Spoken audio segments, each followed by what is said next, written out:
welcome to Ask When Everyone / the artwork of CP. I normally don't say that, you guys, but I know I'm going to stick this on both feeds because it's all about disabilities and it's all about caregiving and it's all about disabilities and the amazing job that caregivers do, this one included, Betsy included. And so, but first, before I bring Betsy on, I'm going to make this quick, short, and to the point. For those of you who are curious as to why I've been off social media for about a couple weeks now, I won't be back on social media. Social media and I, particularly Facebook, are not best friends. Facebook got me in trouble. Let's just put it that way. Facebook got me in trouble. And since then, my roommate has moved out. For those of you that knew I had a roommate, my roommate has moved out. So I'm living on my own again, which is a great relief not to have a roommate. So that's all I say about that. I'll get into more detail on the artwork of CP on Saturday. And so without further ado, I'm going to Betsy, take it away. Hi, Wynn. Thank you for having me on. And you know what? I have to laugh. I get in trouble with Facebook all the time. All the time. They put me in jail for something I already did time for, which was something that I did last year. Yeah, I mean, Facebook is wild. And when, in my case, it got back to me personally, and I'm like, what? You watched something on Facebook that I did, and then I'm like, okay, off Facebook. No more Facebook because Facebook gets me in trouble / the algorithm is so wonky / it puts you in Facebook jail. So I'm like, delete the app completely. I'm like, no, we're not doing this. We're not doing this. And this is too much. So anyway, yeah, Facebook and caregiving Facebook and disabilities don't get along. So yeah, Facebook and caregiving do not get along either. So I want you, Betsy, to explain your story. And because I've been following I was following your story for quite some time. And I think you're doing amazing at caregiving your son, Josh. And I think you're doing absolutely amazing. So I understand you're his parent, but still that has its challenges. And so please explain how you fell into this caregiving role as his parent. Oh, thank you, Wynn. I'm so grateful to be on your show. My son is 38 years old. So 38 years ago, there really wasn't much information even then about being on the autistic spectrum. Okay. And I knew when Josh was 6 months old that something was amiss. Not that because I didn't love him, it's because I loved him that I knew. And I got a lot of judgment from my family, my mom and my dad. Oh, and the doctor. I'm an overprotective mother. I'm looking for trouble. The pediatrician even said Josh is lazy. And great. Yeah, like always the mother's fault, right? That's great. And I knew that Josh was behind in his abilities, in his milestones, developmental milestones. And yes, everyone does develop differently at different rates, but there is also when they are behind. So Josh was behind, and I pursued it. And I finally went to another pediatrician. I went to a neurologist. I went to several neurologists, and they all said the same thing. Even Josh was put on Ritalin. He didn't really need to be put on Ritalin because he was not hyperactive. They said he was hyperactive. This kid wouldn't move. He wasn't hyperactive. And it was till Josh was 13 that the township that we lived in sent me to a developmental pediatrician that told me what Joshua's diagnosis was. I'll let you in. So when I found out, I joined a support group, found out about schools for Josh. And I realized when I had to be Joshua's advocate, if I didn't stick up for him, if I didn't demand things, no one else was going to. So you realize, and I'm just going to close the door here, you guys. So you realize that if you didn't pick up for what he was doing, is you realize that he's going to be up to the plate without a paddle because of what he said.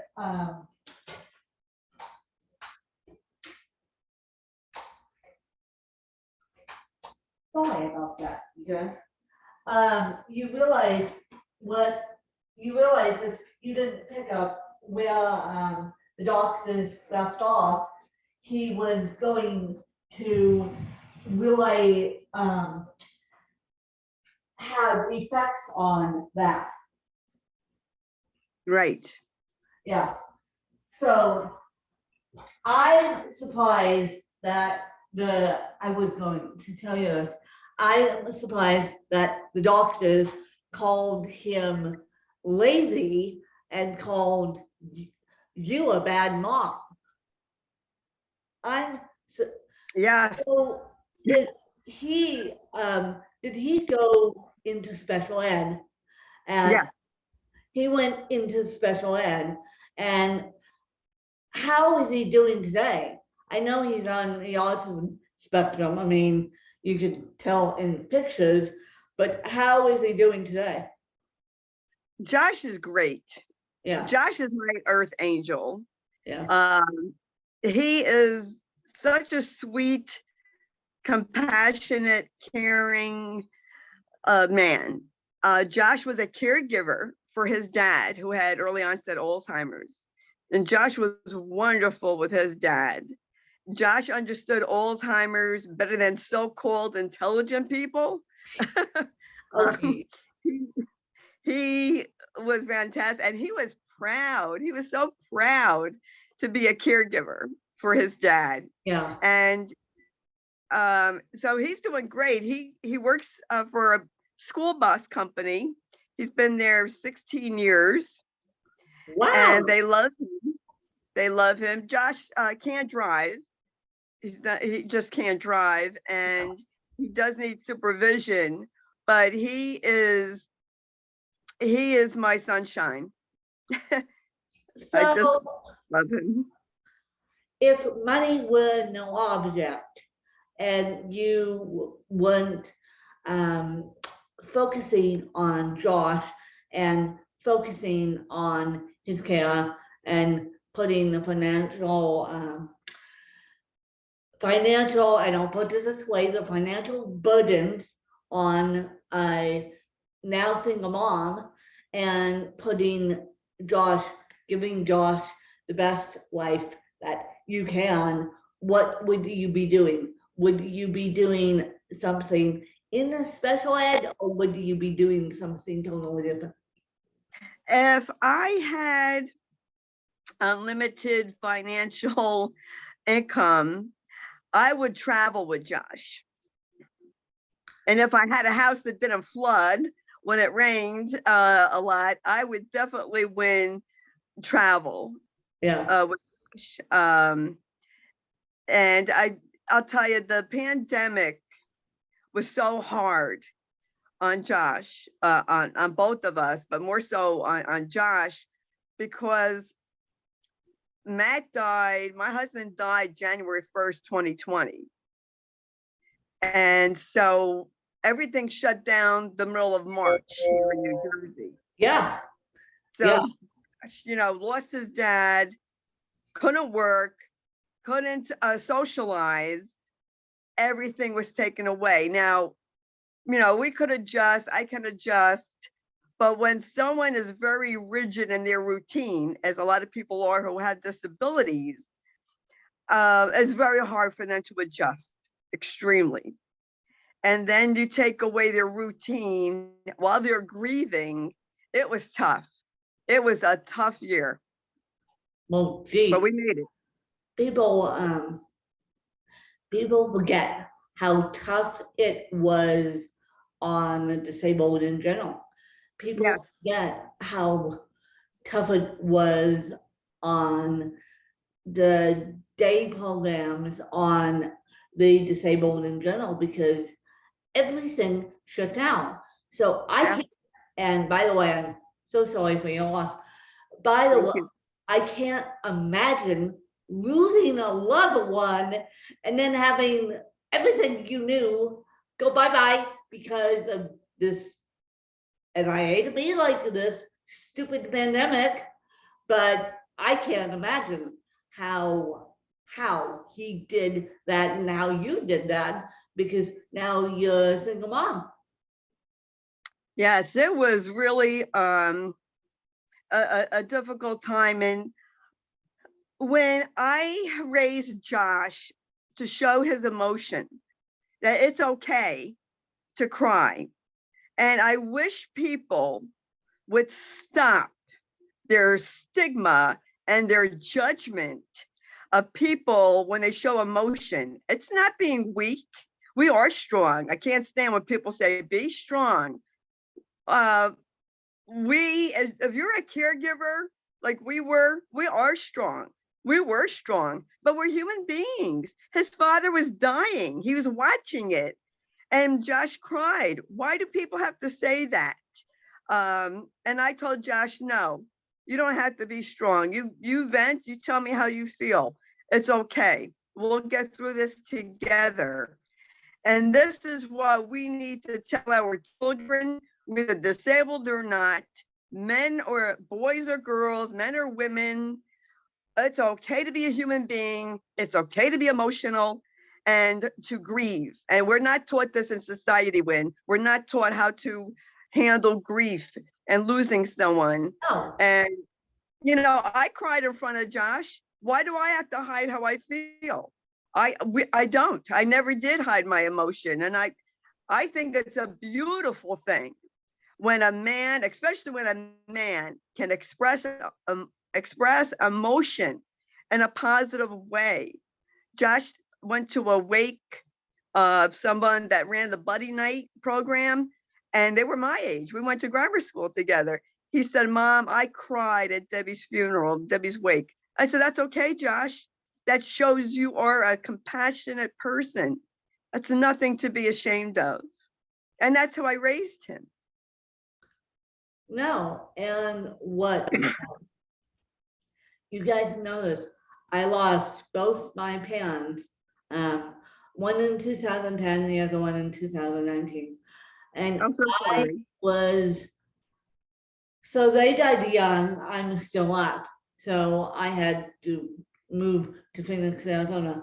But I realized that I have my bad days. I have my traumatic days of I can't move, I can't get out of bed, but basically I'm doing pretty dang well for living on my own, for doing a 2-state move with no family support. People ask me all the time, do you have family down here? I'm like, no, I don't have family down here. No, I don't. And down here being in Arizona. And I know the reason why I came down here is because I got amazing housing opportunity that I couldn't turn down. And so that's why I came down here. But Arizona was not my first choice. Arizona found me, but I have since gotten over the fact that my family is not hands-on. They're not necessarily hands-on, but yet they will give me all the opportunities in the world, although I won't take all the opportunities in the world. They will give, I want them to be just a little bit more hands-on. And so that leads me to my next question. When families are looking at you and Josh, and they're looking at you as far as, okay, that mother is too old to take care of that son, how do we break the stigma of the baby boomer generation now taking care of the older disabled child? How? Because I can't figure that out. I I, so you know what? I worked in a state facility for the severely disabled. And back then in the 60s, when this place was built, 1965, these people were children when they came to this institution. So people put people away back then. yeah, And some of them didn't have to be put away, but that's what they did back then.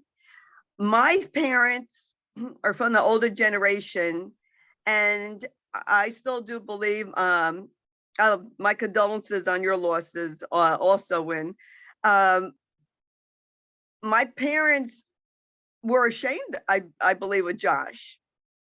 And I think my mom, even though she loves him, I think she's embarrassed. And I've never been embarrassed. I'm proud of my son. I do worry about what will happen to Josh when I die. I tell him to start thinking about it. He doesn't like to. I called up my brother, my younger brother, because he's power of attorney if something happens to me. And he immediately said to me when, oh, I'm downsizing. I can't take care of Josh. So nobody in the family wants the responsibility. And it's pretty sad. I had a cousin had the nerve to say to me, oh, Betsy, you forgot about family. I went, I know. Family forgot about me. Where was my family when my husband was dying? Did I even get a text? No. yeah, So exactly. I'm like, you know what? Don't come for me unless I call for you, because you'll be sorry. Oh, my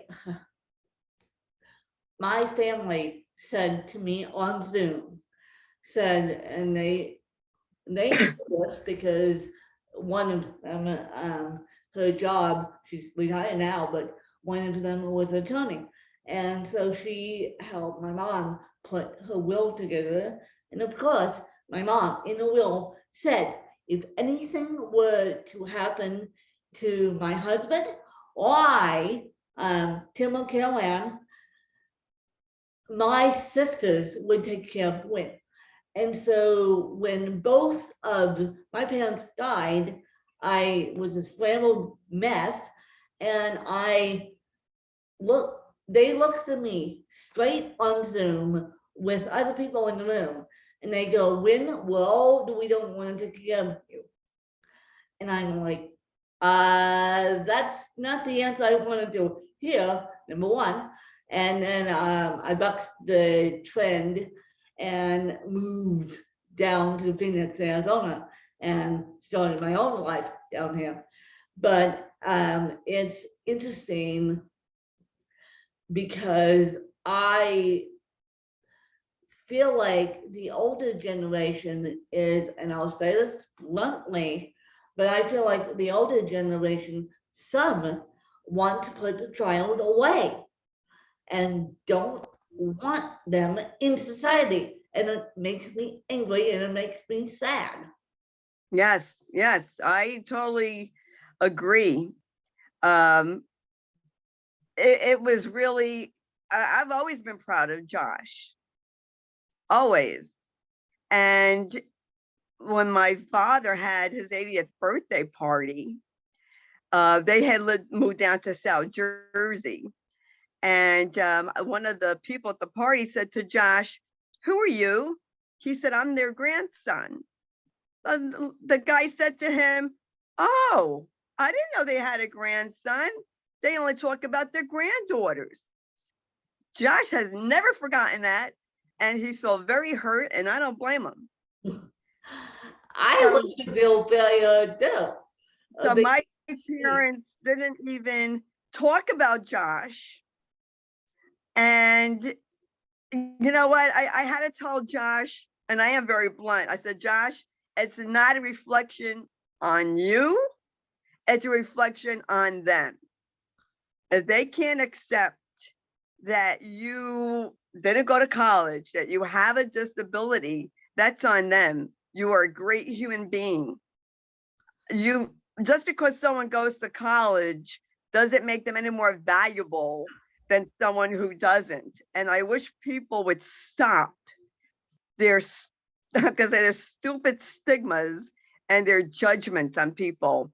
yeah, Um, yeah. it's terrible. My older brother, he passed away last year. He had, well, back then, they didn't diagnose like they do now. I believe he had a disability. He worked in a warehouse. My parents didn't see Bradley as being successful because he worked in a warehouse versus my brother who went to college and has a six-figure salary. Bradley was successful. He worked. When he died, I'm blown away. When he died, who knew how much money he had? And now his money is helping my mom stay in an assisted living facility. He was successful when, and I wish people would just stop. Someone's job doesn't make them a valuable person. Every person has value, and we need to realize this. I get very passionate. I can't help it. Don't let it go because I am the one, my fan base knows I let you go on the soapbox until you said I get very passionate about this. I get, I agree with you wholeheartedly. I get very passionate about this too because I grew up in the 90s. I grew up, well, I was born in 87, so I grew up in the 90s, and we did not have all the resources we have today, even in the Right. 90s, even in the small town of Aspen, Colorado, where I grew up. I have more resources down here than I had in Aspen, Colorado.